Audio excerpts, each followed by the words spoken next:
Blueberry, at least here in the lower 48. Jordan, I've never heard anyone refer to the Earth as a blueberry, but I like that. Yeah. Yeah, I've only heard marble, you know, but I'm going to have to go with blueberry. Speaking of blue, we've got a lot of it on the map as we have a dip in the jet stream that allows the cold air to go south, giving us all sorts of advisories. Now, last hour, I pointed out Philadelphia might be a little hard to see. In Philadelphia, we do not have a frost advisory, but we do in a lot of the surrounding areas. So I want to zoom into this area and have a closer look at what's happening here. And notice Philadelphia and some of the, surrounding cities there.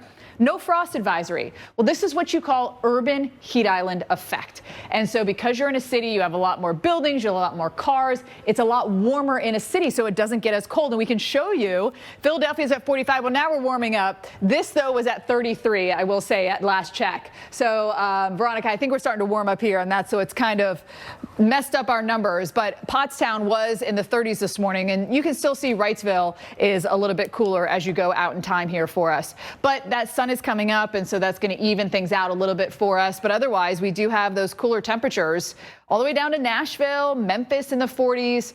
And you would think this is about when we start getting to our last freeze. But notice anywhere in purple, and even the deeper purple, you can get more freezes all the way to May, though I know people are starting to get into their gardens and think about what they are going to be planting.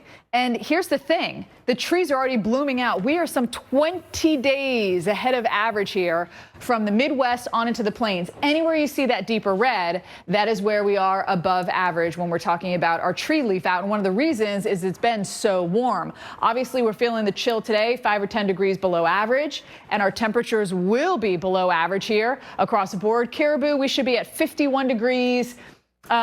Places like Atlanta, you're going to be below average. We do feel those below average temperatures here across the board. And we will see our warm up as we head towards really kind of the end of the week. We'll see temperatures rebound for us, and our highs will be into the 80s, which will be above average. Atlanta, you should be in the mid 70s.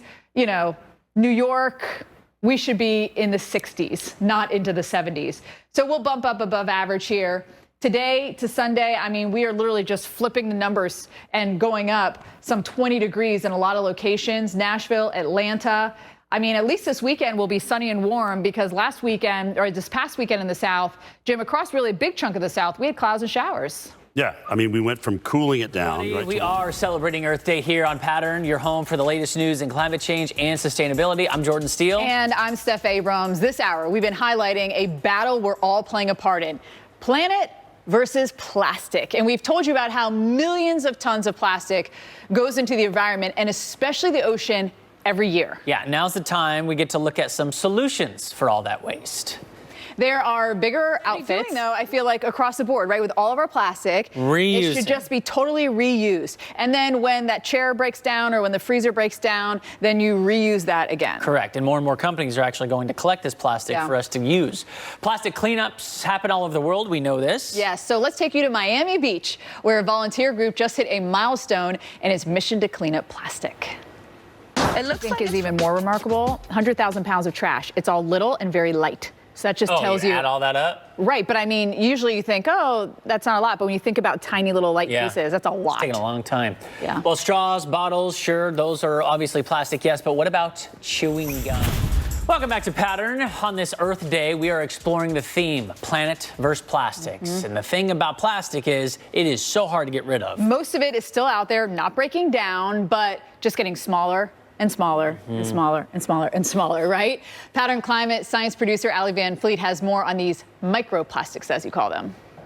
It's not which is hard because it says, oh, microwave with the film cover on. You're like, really? Right. Or the sous vide things, right? That's and weird, too. And the hot water and Cooking everything. It in plastic. You can easily fix that, though, by just taking your food onto a plate and then, doing it, even though the plastic's probably leaching into it while it's sitting there. Anyhow.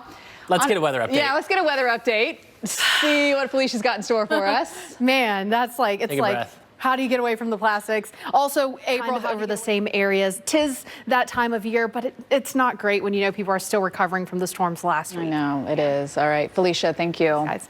Well, here's what's coming up tomorrow on Pattern. Climate experts from around the